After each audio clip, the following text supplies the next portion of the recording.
कैसे दोस्तों आप सब लोग, बहुत बहुत वेलकम है आप लोगों का। मैं आपका दोस्त उत्तराखंड के अध्ययन के लिए हम आपके सामने प्रस्तुत हुए हैं। ठीक है दोस्तों, और आज हमारा क्या है, उत्तराखंड का प्राचीन इतिहास पार्ट थर्ड है।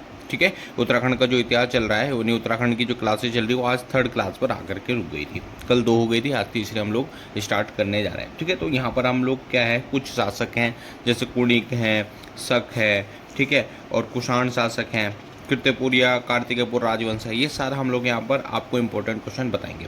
तो सबसे पहले हम बात करते हैं कि हमारा जो उत्तराखंड है, ठीक है, आप जानते हैं कि उत्तराखंड का जो इतिहास है वो बहुत ही बोलते हैं ना कि जिसको जितना सर्च करे उतना कम है। ठीक है, उत्तराखंड का जो इतिहास है उसको पौराणिक काल जितना पुराना है, ठीक है, उतना ही शायद कोई पुराना होगा शायद दोस्तों। अच्छा, उत्तराखंड का जो उल्लेख हुआ है, ठीक है, वो हिंदू धर्म ग्रंथों से मिलता है भाई। ठीक है, यहाँ पर हिंदू धर्म ग्रंथ हैं, जैसे कि हमारे पास बहुत सारे धर्म ग्रंथ हैं, वहाँ से यहाँ हमको इनका इतिहास मिलता रहता है। ठीक है, तो दोस्तों याद रखना, मैंने आपको पिछली वीडियो में बताया था कि उत्तराखंड को दो भागों में बांटा गया है, केदारखंड, ठीक है, और मानसखंड। ठीक है, केदारखंड को क्या कहते हैं हम लोग, गढ़वाल कहते हैं। ध्यान रखना, केदारखंड को हम लोग क्या कहते हैं, गढ़वाल कहते हैं, गढ़वाल। ठीक है, और भाई अब मानसखंड को हम अभी क्या कह रहे हैं, मानसखंड को हम क्या कह रहे हैं, कुमाऊं कह रहे हैं। ठीक है, ये तो कह रहे हैं। तो ध्यान रखना, इसमें जो हमारे ग्रंथ हैं, ठीक है, इन दो का क्या है, वर्णन हुआ है, यानी केदारखंड और मानसखंड, इन दो का वर्णन हुआ है। अभी तो हम लोग जाने गढ़वाल और कुमाऊं। ठीक है, पहले से केदारखंड और मानसखंड की बात होती थी, तो भूलना नहीं है, प्राचीन काल से ही हमारे जो उत्तराखंड है उसको दो भागों में बांट दिया गया था, जिसको केदारखंड और मानसखंड की संज्ञा दी गई थी। ठीक है दोस्तों, तो इतनी चीज को आप लोगों ने याद करना है। अब हम उत्तराखंड के इतिहास, प्राचीन इतिहास के बारे में हम बात कर लेते हैं। अगर हम उत्तराखंड के प्राचीन इतिहास की अगर हम बात करते हैं, तो यहाँ पर कुछ लोग गाथा है, कुछ लोगों के मत हैं कि यहाँ पर पांडव आए थे। क्या आए थे, पांडव आए थे, भूलना नहीं है यहाँ पर चीज़ का। ठीक है, और यहीं पर महाभारत और रामायण की रचना हुई है। ठीक है, तो आपसे प्रश्न पूछेगा कि उत्तराखंड में किन दो पवित्र ग्रंथों की स्थापना हुई है। दो पवित्र बोला तो रामायण और महाभारत, रामायण व महाभारत की रचना हुई है, महाभारत की रचना हुई है। ठीक है भाई, तो ये आप लोगों ने ध्यान से समझ लीजिएगा। मैं आपको फिर इस चीज़ को बताऊंगा कि यहाँ पर पांडव आए, उत्तराखंड में पांडव आए। ठीक है, यहाँ पर क्या है, रामायण और महाभारत के जो पवित्र पुस्तकें हैं, जो पवित्र हैं हमारे लिए, उनकी क्या है, रचना हुई है। ठीक है दोस्तों, वीडियो थोड़ा लंबा होगा क्योंकि ये वीडियो, इसी में बहुत सारी चीज़ें मैं यहाँ कवर करूँगा, और हाँ, आप लोगों ने क्या है, इसको पूरा देखना है। ठीक है भाई, तो यहाँ पर क्या है, होती रहती हैं, क्योंकि बड़ी बड़ी चीज़ें हमारे छोटे छोटी जगह पर होती रहती हैं। ठीक है भाई, तो ये चीज़ें आप लोगों को याद कर लेना चाहिए कि महाभारत और रामायण की जो रचना हुई वो हमारे उत्तराखंड में ही हुई है। ठीक है, अच्छा जी, आज जो हमारा उत्तराखंड है दो मंडलों में बंट गया है। दो मंडल कौन कौन से हैं मैंने आपको बता दिया है। ठीक है, लेकिन जो उत्तराखंड में कत्यूरी, ठीक है, उत्तराखंड में कत्यूरी चंद शासक थे, ठीक है, गोरखा शासक थे, वो किसके अधीन थे, अंग्रेजों के अधीन थे।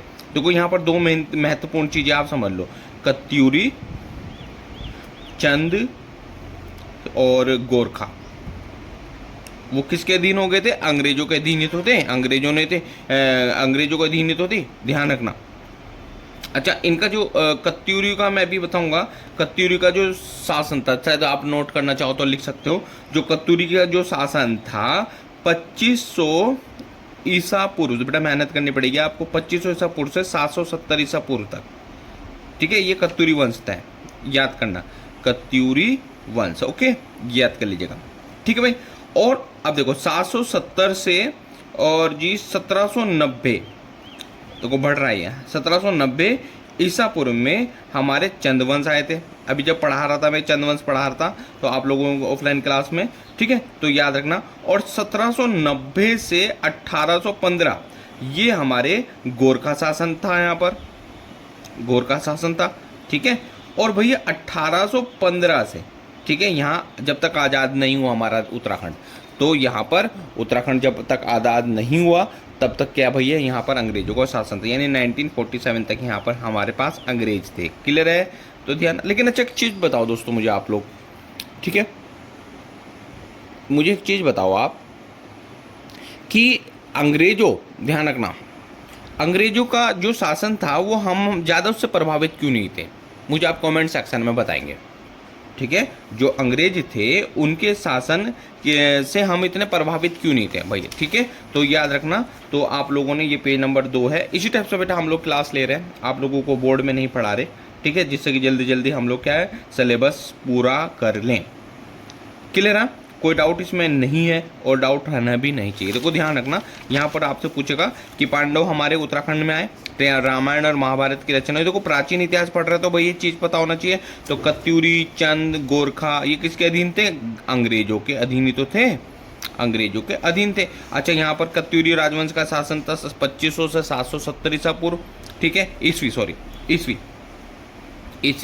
ईसा पूर्व, हाँ ईसा पूर्व ले ले आप, यानी ये ईस्वी है, ये ईसा पूर्व है, 770 ईसा पूर्व।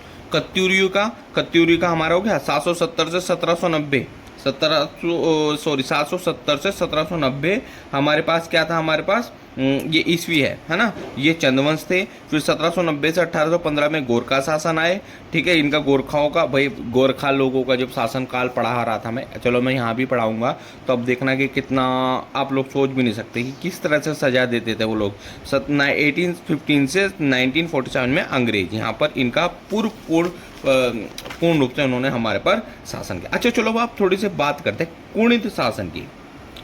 कुणित शासन की जितना पढ़ाऊंगा उतना एग्जाम में पूछेगा, कुणित शासन की, ठीक है। कुणित शासन क्या है भाई, ये आप समझ लीजिएगा, ठीक।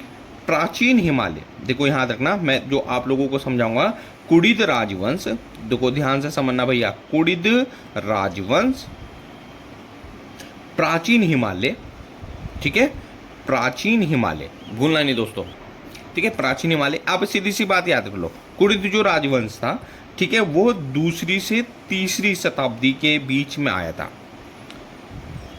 2री से 3री शताब्दी के बीच में आया था, भूलना नहीं, ठीक है। ये जगह कहाँ पर है? देखो भाई ध्यान रखना, हमारे भारत में गंगा, यमुना, ठीक है, ये क्या है, बहुत ही उपजाऊ क्षेत्र है। इनका जो मैदान है, उपजाऊ क्षेत्र है ना, इनका जो नदी के किनारे में जो है, तो ये लोग यहाँ आकर के बसे। इनका मेन मकसद क्या था? इनका मेन मकसद यही था कि भैया यहाँ पर क्या है, इनको क्या है, अधिक से अधिक पैदावार मिल सके, भोजन इनको अच्छा मिल सके। तो याद रखना कि कुणित जो राजवंश थे वो 2 से 3री शताब्दी के मध्य यहाँ पर आए थे, ठीक है भाई। तो ये कहाँ पर आकर के मूलतः कहाँ पर थे? गंगा यमुना के उपजाऊ क्षेत्र के आसपास इनका क्षेत्र माना जाता है, भूलना नहीं। हाँ, तो गंगा के और यमुना के जो आसपास का क्षेत्र है ना, बड़ा उपजाऊ है, क्योंकि मिट्टी लेकर के आती है, बढ़िया अच्छी मिट्टी लेकर आती है, उपजाऊ मिट्टी लेकर के आती है। तो ये गंगा और यमुना के किनारे में जो क्षेत्र है उपजाऊ, वो यहाँ पर ये लोग क्या है, वहाँ रहते थे, ठीक है। अच्छा एक चीज़ आपको समझा देता हूँ मैं, उत्तराखंड में ध्यान रखना, उत्तराखंड में सबसे पहले जो शासन करने वाले व्यक्ति थे ना, वो कुणित ही तो थे। क्या थे? कौन थे? कुणित थे, भूलना नहीं भैया। हाँ, तो उत्तराखंड में सबसे जो पहला शासन जिसने किया था वो कुणित थे, यानी कुणित जाति ने सबसे पहले शासन किया। आपसे प्रश्न पूछेगा, प्रश्न आएगा, बताओ भाई, 4 ऑप्शन है। सबसे पहले शासन करने वाले व्यक्ति वो कौन सी जाति? तो कुणित थी, शक थी, क्या थी? तो ये याद रखना, कुणित पर आप लोगों ने टिक करना है, ठीक है। तो याद रखना इस चीज को, भूलना तो नहीं। और क्या है, इनका जो शासनकाल था बहुत ही मजेदार है, जब इसको मैं पढ़ाऊंगा डीपली में तो आप लोगों ने बहुत अच्छे से इसको समझना है, ठीक है दोस्तों। अच्छा देखो, अब इनका जो हम लोग शासनकाल की बात करते हैं, आया था 2री शताब्दी से 3री शताब्दी में, है ना, ये तो उत्तराखंड में था। और इसका शासन का अंत कब हुआ? 3री से 4थी, भूलना नहीं है चीज का, ओके ना। ये 2री शताब्दी से 3री शताब्दी, यानी 2री से 4थी शताब्दी, इतनी शताब्दी के बीच में ये रहे। अच्छा भाई ध्यान रखना, ये एक प्रश्न पूछेगा आपसे कि जो कुणित थे, जो कुणित शासन थे, वो किसके अधीन थे? भैया वो मौर्यों के अधीन थे। किसके? मौर्यों के अधीन थे, ध्यान रखना, हाँ भूलना नहीं। हाँ, मौर्यों के अधीन थे। कुणित किस शासक के अधीन आते थे? मौर्यों के अधीन आते थे। अच्छा, कुणिदों में अब प्रश्न पूछेगा आपसे, कुणिदों में सबसे शक्तिशाली राजा का नाम बताओ। तो याद रखना अमोघ भूति। अमोघ भूति के बारे में पढ़े आ रहे थे जब, देखना अमोघ भूति कुणिद शासकों में सबसे ज़्यादा शक्तिशाली था। ठीक है, और क्या है, इसने ना अपने जो कांस्य की क्या निकाल दिया था, बोलते ना पैसा होता था उस टाइप से, इन्होंने कांस्य की मूर्तियाँ, कांस्य की मुद्राएं निकाली। ठीक है, और उस मुद्राओं में अपना अपना क्या देवी देवताओं का क्या है, देवी हो गया, देवता हो गया, मिर्ग हो गया, मिर्ग के ज़्यादा वो मिलते हैं यहाँ पर, मिर्ग के ज़्यादा क्या है चित्र मिले इनकी इनकी क्या है मोहरों पर। ठीक है, मोहरों पर क्या बोलते हैं, मुद्राओं पर भी लिख सकते हैं आप। ठीक है, अच्छा भाई एक चीज़ समझ लेना, देखो जब भी कोई मरता है, शक्तिशाली मरता है, तो कोई ना कोई शासन आ जाता है ना उसके बाद, तो याद रखना सीधा आप याद रखना शक थे, शक। जब अमोघ भूति का देहांत हुआ, अब बताऊंगा जब ये पूरी डिटेल वीडियो चलेगी, जब अमोघ भूति का देहांत हुआ, ठीक है, तो सीधे शकों ने इनके मैदानी क्षेत्रों पर अधिकार कर लिया था। भूलना नहीं है भैया। ठीक है, अब देखो मैंने जो जो चीज़ समझाई आप लोगों को, वो चीज़ें आपको याद होगी होंगी डेफिनेटली। अब हमने क्या करना है, ये चीज़ देखनी है। रुको एक मिनट, चलो भाई एक काम कर लेते हैं, अभी हमने जो कुणिद शासन पढ़ाए थे उनका जो था वो टेस्ट ले लेते हैं। कुणिद जो थे, ठीक है, कहाँ पर कब आए, ठीक है, और ये थे हमारे दूसरी और तीसरी शताब्दी में।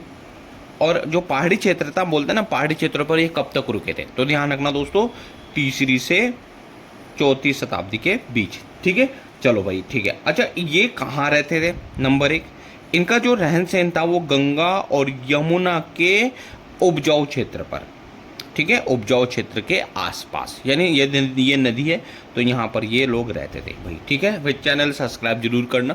ठीक है, यहीं पर आपको क्या है पूर्ण सारी जानकारी मिल जाएगी, सिलेक्शन यहीं से हो जाएगा। हिंदी भी यहीं पर मैं आप लोगों को अपलोड कर दूंगा। ठीक है, हिंदी का भी मैं आपको समझा दूंगा। ठीक है भाई, इतनी चीज़ समझ में आए। अच्छा, पहला पर्सन 2% हमारी हो गई। तीसरा पर्सन ये है कि उत्तराखंड में सबसे पहले शासन किस जाति ने किया था, बताओ किस जाति ने। अच्छा, यहाँ पर जाति और जाति, ठीक है, अच्छा बताओ, छोड़ो इसको, छोड़ो, बाद में पूछूंगा, प्रश्न दिमाग में आता रहता है। उत्तराखंड में सबसे पहला शासन करने वाले कौन थे, उत्तराखंड में सबसे पहला शासन करने वाली कौन सी जाति थी, तो भैया याद रखना कुणिद जाति थी। कौन सी जाति थी, कुणिद जाति थी। अच्छा, अब प्रश्न नंबर चौथा था, कुणिद जाति किसके अधीन थी, तो भैया ये थे मौर्य के अधीन थी, मौर्य के अधीन थे। लेकिन एक चीज समझना, जब अमोघ भूति मरा था तो यहाँ पर शक आ गए थे। ओके ना, जब अमोघ भूति का देहांत हुआ तो यहाँ शक आ गए थे। ठीक है भाई, तो अमोघ भूति के मरने के बाद शक आए थे, लेकिन अधीन किसके थी, वो थी हमारे मौर्यों के अधीन थी। अच्छा, सबसे शक्तिशाली शासक कौन था बताओ, सबसे शक्तिशाली शासक था हम यहाँ पर अमोघ भूति। 5वें नंबर पे अमोघ भूति सबसे शक्तिशाली शासक था। ठीक है, अमोघ भूति सबसे शक्तिशाली शासक था, किसका, कुणिदों का। ठीक है भाई, अच्छा कुणिद अमोघ भूति ने क्या, रजत मतलब चांदी, ठीक है भाई, कांस्य ये चीजें प्रयोग की कहाँ पर, अपने मुद्राओं को निकालने के लिए। मुद्रा मतलब इनके जो जैसे सिक्के हैं ना उस टाइप से निकालने के लिए, और जिसमें क्या होते थे, देवी और मृग के चित्र मिलते हैं भाई। अब याद रखना दूसरा, जब अमोघ भूति मर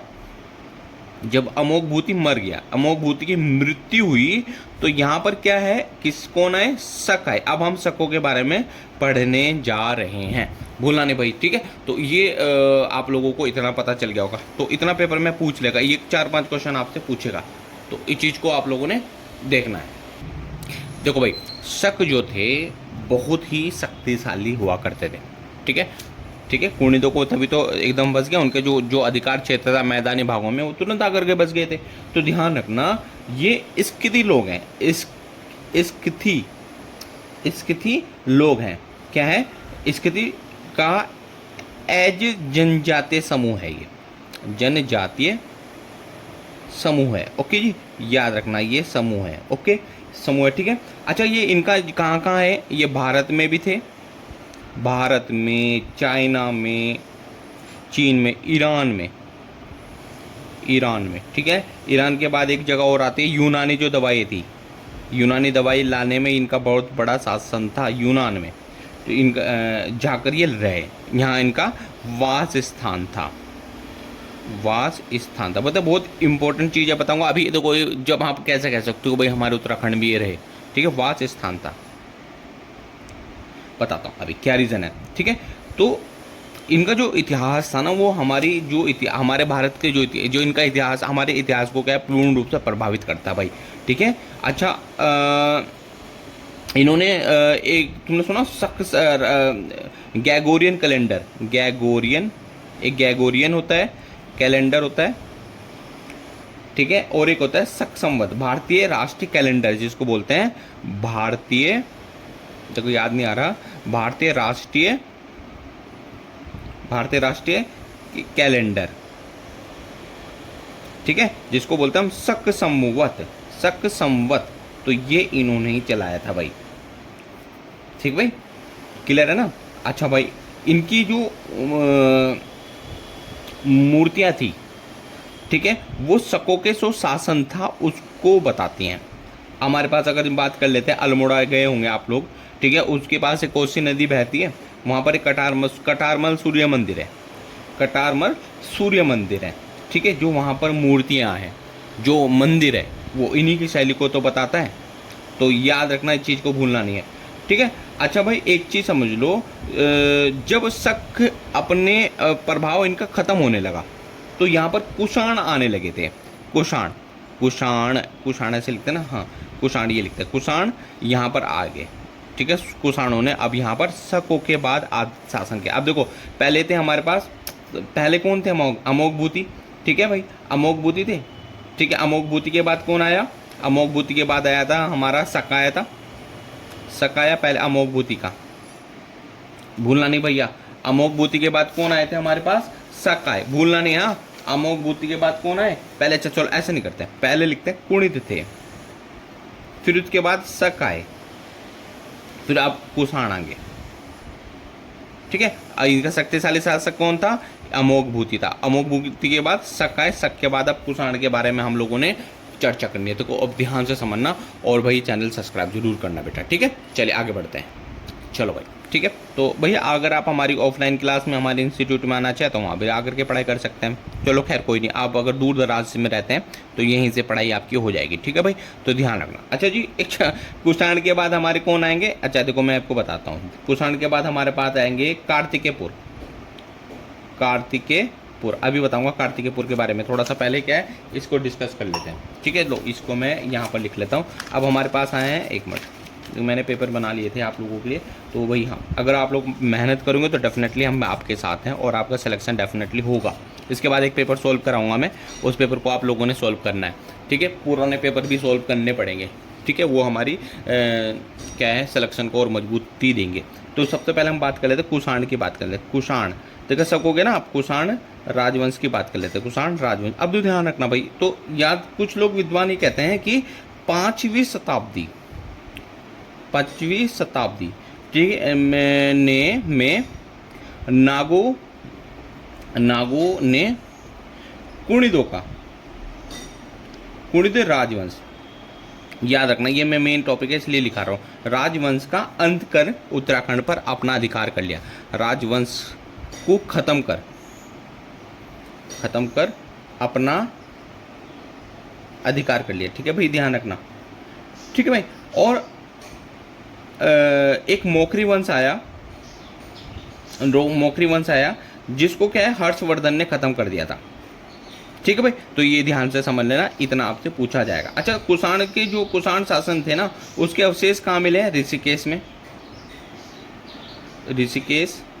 दूसरा हमारे पास कोटद्वार, ठीक है, तो यहाँ, और काशीपुर, कोटद्वार या काशीपुर में भी इसके अवशेष मिले। अच्छा, ऋषिकेश को क्या बोलते हैं, क्या बोलते हैं यार, वीरभद्र बोलते हैं, वीरभद्र कहते हैं, ठीक है। और ऋषिकेश को क्या कहते हैं हम, मोरध्वज कहते हैं, नहीं सॉरी, कोटद्वार को हम क्या कहते हैं, मोरध्वज कहते हैं, मोरध्वज, ठीक है। तो ये आप लोगों ने, और अच्छा एक चीज़ है, काशीपुर को भी तो कहते होंगे कुछ, काशीपुर को कहते हैं, देखो ये मुझे आपको कमेंट सेक्शन में बताना, काशीपुर को कहते हैं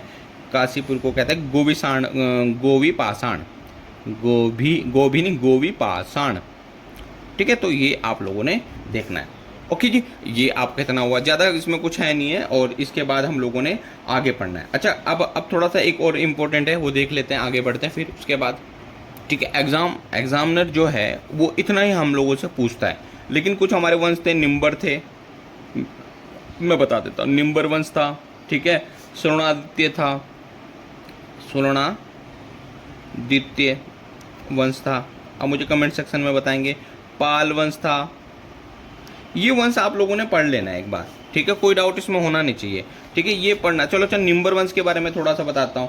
अच्छा भाई, एक चीज़ मैंने आपको बताना भूल गया भैया, क्या था, जो हर्षवर्धन की मृत्यु हुई थी, हर्षवर्धन आप लोगों ने पढ़ा होगा, तो मृत्यु के बाद उत्तराखंड में क्या होता है, कार्तिकेयपुर, यानी जो कुषाण शासक था ना, कुषाण शासक था, उसमें हर्षवर्धन शक्तिशाली राजा माना जाता था, ठीक है।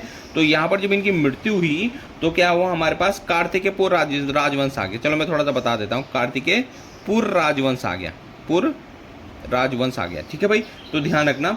तो इसने ना बहुत सारी चीज़ें लिखी हैं, तो इसके वंश को थोड़ा सा आप लोग पढ़ेंगे, और जो हमारी डिटेल वीडियोज़ हैं वहाँ पर आप लोगों ने देखना है, ठीक है। ये निम्बर वंश, श्रवणादित्य वंश, पाल वंश, ये हमारी जो पूरी डिटेल में इनके वंश हम लोगों ने पढ़ाए हैं, वहाँ पर आप जा करके देखेंगे, ठीक है। तो बस इतना ही थे इस वीडियोस में, छोटी छोटी वीडियोस बना रहे हैं। फिर उसके बाद हम लोग क्या है, एक अभी आपको पेपर सॉल्व करा रहे हैं, ठीक है, वो भी हमारे इस सीरीज में है। 5वें नंबर, ये 3rd नंबर का था। 3rd नंबर में हमारे क्या है, कुछ वंश है, इनको आप लोगों ने देखना है। चैनल सब्सक्राइब करना है बच्चों, शेयर करना है, एक दूसरों को भी बताना है। और अगर इसमें कुछ और ऐड करना हो वो भी आप हमें कमेंट सेक्शन में बताइए कि सर हमें इस टाइप से आप ऐड करो, और इसमें हमारी हेल्प होगी। चलिए, थैंक यू सो मच जी बच्चों।